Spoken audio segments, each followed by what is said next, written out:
வணக்கம். இன்னைக்கு நம்ம பார்க்க போறது கம் அவுட். கம் அவுட் அப்படின்னா வெளியே வர்றது, வெளியாகுதல், வெளிப்படுதல். வெளியே வர்றதுன்னா தெரியும், நம்ம ஒரு ரூம்ல ஒரு இடத்துல இருந்தோ வெளியில வர்றது, வெளியில வர்றது. இதே மாதிரி வெளியாகுதல்.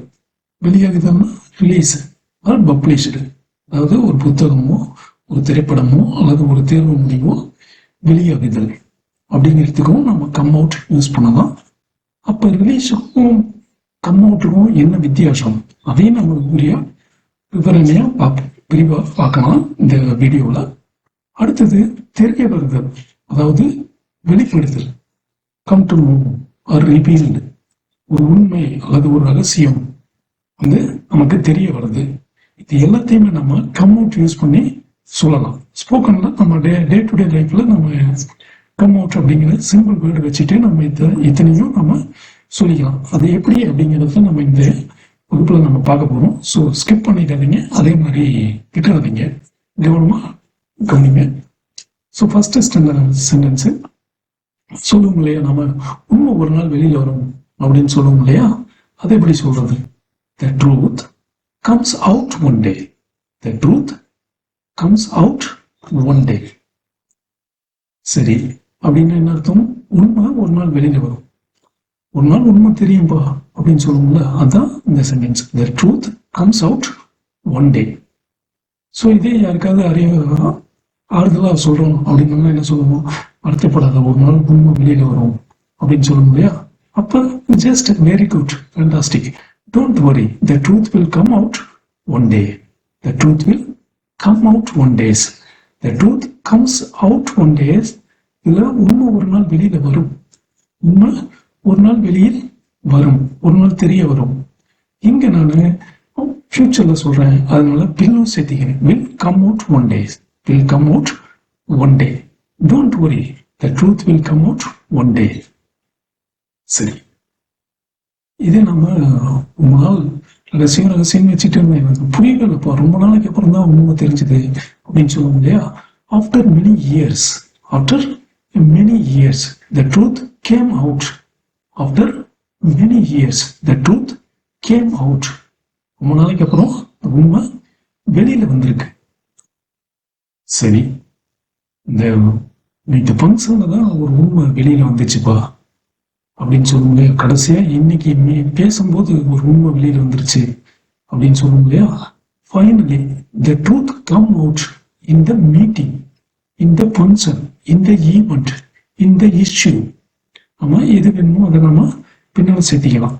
So finally the truth came out.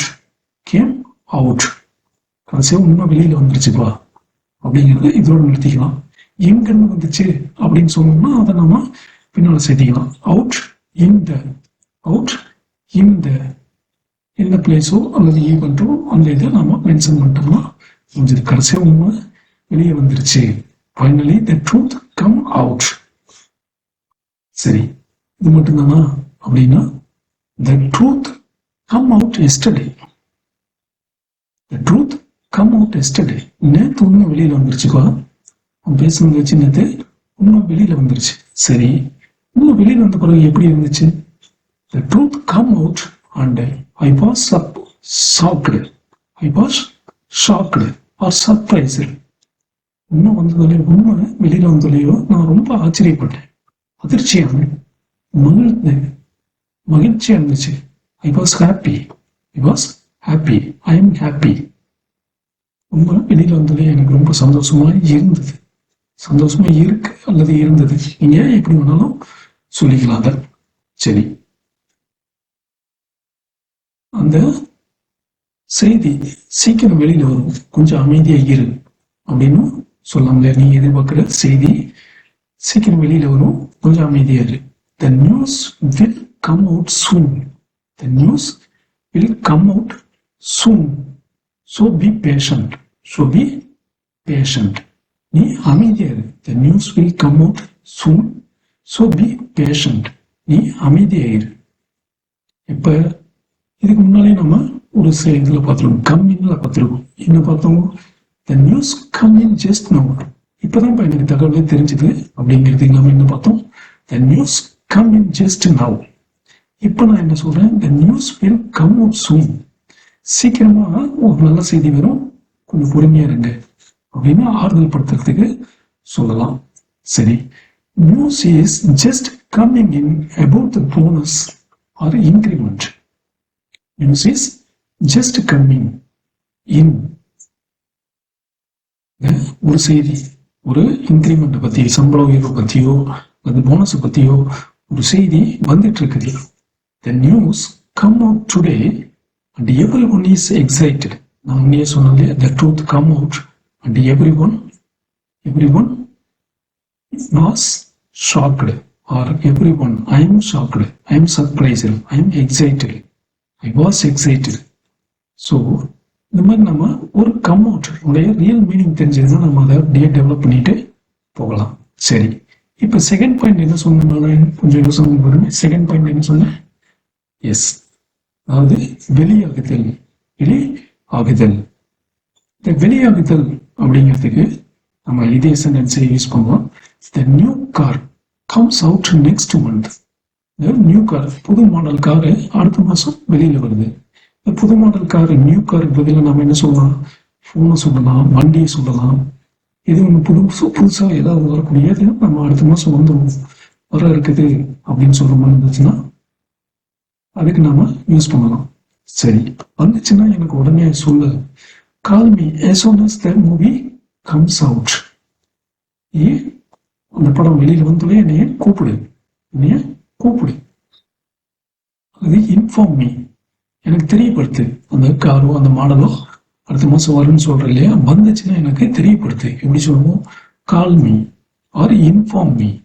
Inform me as soon as the car comes out, the new car comes out, the new movie, the movie comes out, the albums comes out. The albumsனா தெரியும் இல்லைங்களா, S, இந்த பாடல் தொகுப்பு தான் ஆல்பம்ஸ்ன்னு சொல்லுவோம். சரியா? சரி, இப்ப இந்த ஆல்பம் பத்திய ஒரு வார்த்தையை பார்ப்போமே. The album, the album will come out next week. The album will come out next week. சரி, வரும், அடுத்த மாசம் ரிலீஸ் ஆகும், அடுத்த வாரம் ரிலீஸ் ஆகும். சரி, அப்படி ரிலீஸ் ஆச்சுன்னா என்ன பண்ணுவோம்னா, the album will come out next week and I will buy it immediately. I will buy it immediately. Album அடுத்த வாரம் வெளியானதும் நான் உடனடியா அதை வாங்கிடுவேன், உடனடியா வாங்கிடுவேன். I will buy it within a month. I will buy it within a month. ஒரு சில மாதங்கள்ல வாங்கிடுவேன். வெளியானதும் ஒரு சில மாதங்களில் வாங்கிடுவேன். நீங்க அப்படியே மாத்திக்கலாம். ஒரே சென்டென்ஸ் ஸ்ட்ரக்சர் நான் சொல்றேன், அதுல இமிடியேட்லிக்கு பதிலாக நீங்க within a week, within a month, within a year, இந்த மாதிரி நீங்க எக்ஸ்டெண்ட் பண்ணி உங்களுடைய சூழ்நிலைக்கு ஏற்ற மாதிரி நீங்க இந்த வாக்கியத்தை அப்படியே மாத்திக்கவும் எளிதாக இருக்கும். சரி, இப்ப உங்களுக்கு ஒரு கேள்வி வரும், அப்ப ரிலீஸுக்கு பதிலாக நான் இந்த கம் அவுட்டை யூஸ் பண்ணிக்கலாமா அப்படின்னு ஒரு யோசனை, ஒரு சந்தேகம் வரலாம். அதையும் நான் கிளியர் பண்றேன். இந்த கம் அவுட் அப்படிங்கிறது தானா நடக்கிறது அல்லது ஒரு ஷெட்யூல்ல நடக்கிறது. இந்த கம் அவுட்ல யாரு பின்னால இருக்காங்கிற டீடைல்ஸ் இருக்காது. இந்த album will come out next week, அது யாரோட ஆல்பம் ஒரு டீட்டெயிலும் இருக்காது. அதுல மியூசிக் யாரு, லிரிக்ஸ் யாரு அப்படிங்கிற எந்த டீட்டெயிலுமே இல்லாம நான் பொதுவாக தான் சொல்றேன். நம்ம பேச்சு வழக்கில் அப்படி சொல்லுவோம் இல்லையா, இதை என்னோட ப்ராடக்டா இருக்கு, நான் தான் அதனுடைய ஓனர்ஷிப் அப்படிங்கும் போது நான் ரிலீஸ் அப்படிங்கிறது தான் யூஸ் பண்ணணும்.